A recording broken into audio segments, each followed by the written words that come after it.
नमस्कार, आप देख रहे हैं बहस बिहार की। आज की बहस सरकार के शिकंजे से मंदिरों को मुक्ति कब मिलेगी, इस सवाल के साथ है। यह सवाल कहां से आया ये भी समझेंगे, लेकिन सबसे पहले इस मामले को समझते हैं, उसे पढ़कर आपको बताते हैं कि यह मामला क्या है, कैसे ये अभी लाइमलाइट में आया हुआ है। तो सबसे पहले स्क्रीन पर हम उस मामले को रखने जा रहे हैं कि आखिर मामला क्या। धार्मिक न्यास बोर्ड का एक बड़ा फैसला सामने आया है।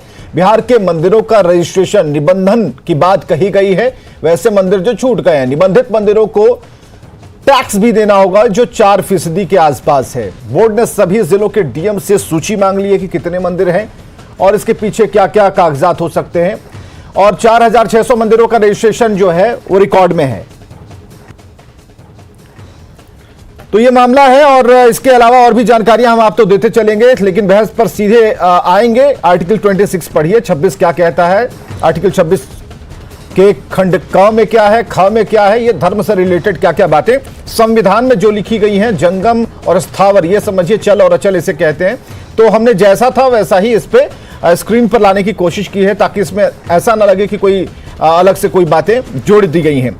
प्रेम रंजन पटेल जी बीजेपी प्रवक्ता हमारे साथ जुड़े हुए हैं। जिया यादव है आरजेडी प्रवक्ता, और असित नाथ तिवारी कांग्रेस प्रवक्ता, निखिल मंडल जेडीयू प्रवक्ता। ये 4 गेस्ट की सूची हम आपको बता रहे हैं, लेकिन जो उपस्थित हैं सवाल उनसे शुरू करेंगे आर्टिकल 26 के पढ़ने के बाद। चलिए अगली स्लाइड हम लाने जा रहे हैं स्क्रीन पर, उसे भी जरा देखिए कि अगली स्लाइड क्या कहती है। तो आज की जो बहस है उस बहस में कई सवाल हैं। किसी भी धार्मिक स्थल को सरकार के अधीन क्यों किया जाए, यह सरकार को बताना होगा। मंदिर छोड़ मस्जिद, चर्च और गुरुद्वारा के लिए नियम क्यों नहीं बनते।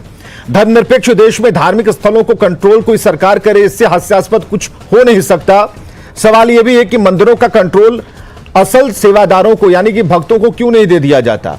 स्थानीय लोगों के दान पर चलने वाले मंदिरों पर सरकार की आंख क्यों लगी हुई है। ये कई सवाल हैं, ये कई सवाल हैं जो आज हम पूछने बैठे हैं। मंदिर क्या है, इसे भी समझना होगा। मंदिर क्या है, आखिर मंदिर की संरचना क्यों की गई। आदिकाल से ये एक ऐसा पवित्र स्थान जहां पर सभी लोग जुटते हैं और पॉजिटिव एनर्जी के साथ यानी कि सकारात्मक ऊर्जा के साथ वहां पर कुछ चीजें शेयर करते हैं, कुछ चीजें पाते हैं, कुछ देते हैं। तो फिर यहां पर ये टैक्स वाली बात कैसे आ गई, एक सरकार कैसे आ गई। और धर्मनिरपेक्ष की अगर जहां तक बात करते हैं तो फिर ये क्या चल रहा है, ये मजाक क्यों हो रहा है। तो मुक्ति कब मिलेगी सरकार के शिकंजे से मंदिरों को।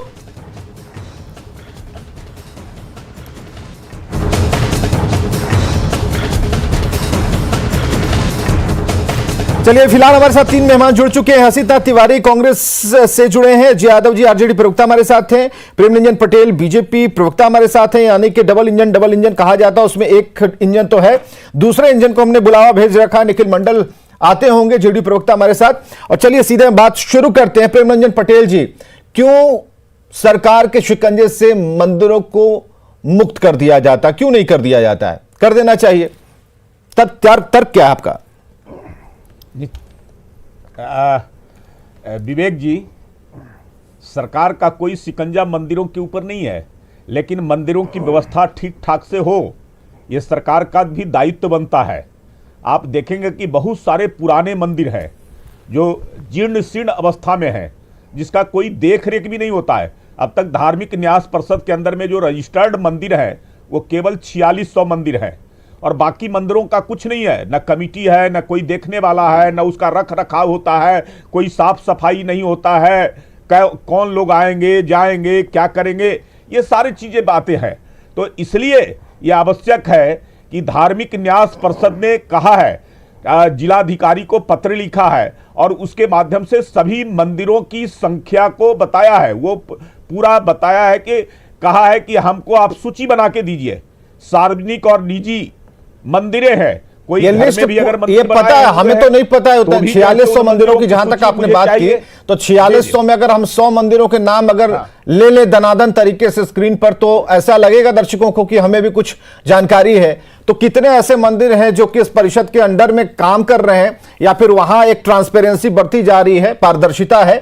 तो कैसे कितने ऐसे मंदिर हैं, नाम अगर हम गिन पाए स्क्रीन पर तो ज्यादा बेहतर होगा। प्रेम रंजन जी देखिए, नहीं 4600 जो मंदिरें हैं, उन मंदिरों में जो बड़े बड़े मंदिर हैं, बहुत लोग जानते हैं, बहुत लोग नहीं जानते हैं, जो धार्मिक न्यास परिषद से निबंधित हैं। धार्मिक न्यास परिषद उनकी समितियां बनाती है, वहां काम करती है समिति, और उसका देखरेख होता है। जो पैसे आते हैं, जो चढ़ावा आता है, आमदनी आता है, तो उसका रख रखाव होता है, उसकी साफ सफाई होती है, व्यवस्थाएं होती है। लोग जो श्रद्धालु आते हैं, पूजा पाठ करने वाले लोग आते हैं, उनके लिए सारी व्यवस्थाएं वहां वो कमिटियां करती है, उस प्रकार का व्यवस्था वो करते हैं। या उनका जो ऐसे और भी विस्तार अगर मंदिरों को देना है, मंदिरों का रंग रोगन करना हो या अन्य चीजें करना हो, तो वो सारे चीज, उनका धार्मिक अनुष्ठान, धार्मिक कार्यक्रम, ये सारे करते हैं। लेकिन जिन मंदिरों का निबंधन नहीं है, जिन मंदिरों का कोई देखरेख नहीं करता है, जो मंदिर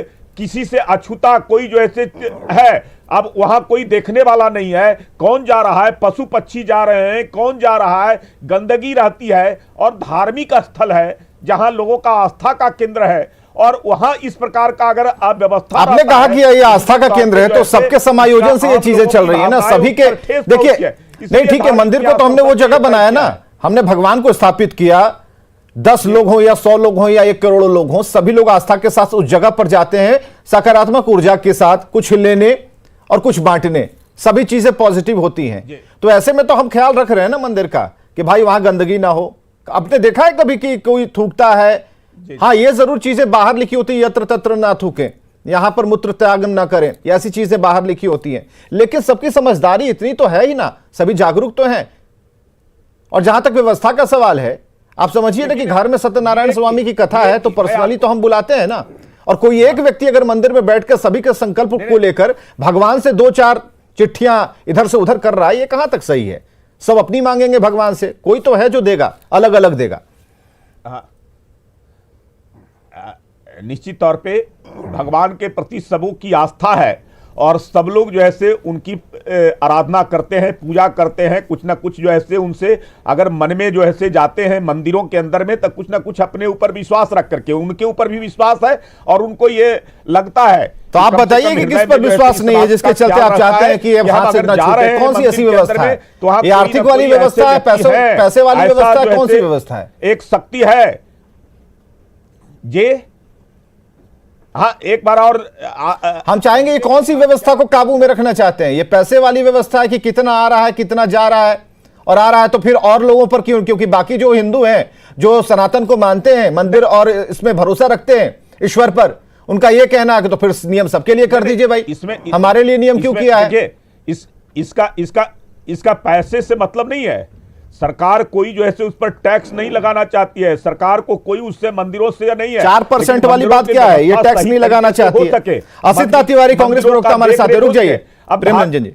असिता तिवारी जी, देखिए, ये जो कह रहे हैं कि मंदिरों की व्यवस्था ठीक हो सके, इसके लिए मंदिरों पर उनके आय पर 4% का टैक्स लगा दिया गया, उसे उचित ठहरा रहे हैं।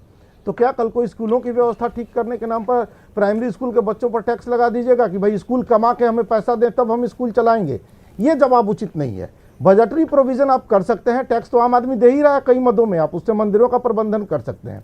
देखिए, मंदिर क्या है ना, धर्म स्थल है, धर्म सत्ता राज सत्ता के नीचे हो, ये हमारे शास्त्र भी कहते हैं। लेकिन बड़ा ही अच्छा जवाब अग्नि पुराण में इसका मिला है कि क्या राज सत्ता धार्मिक स्थल की संपत्ति को हथिया सकती है, उसे ले सकती है?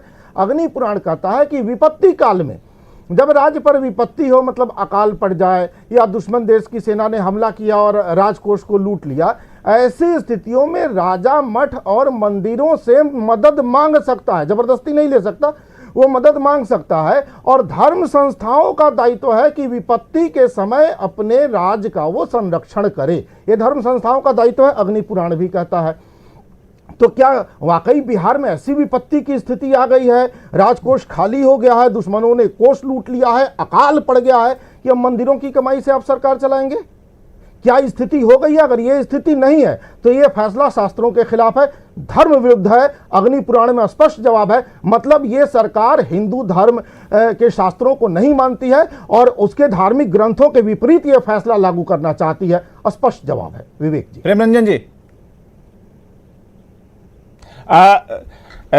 उन्होंने कहा है, आप देखेंगे कि पहले सरकार ने यह तय किया था कि हम मंदिरों का हम जो भी मंदिर हैं जीर्ण शीर्ण अवस्था में हैं या उनकी भूमि है, उनका जमीन है, ऐसे उनका घेराबंदी करने का काम करेंगे। पहले कब्रिस्तानों का सरकार ने कराया, उसके कारण बहुत सारे विवाद होते थे, बहुत बाकी सारे। तो पूछ उसमें रहे हैं किसी ना, प्रकार का कोई टैक्स सरकार ने नहीं लगाया, कोई अपने बजटीय प्रावधान में कर करके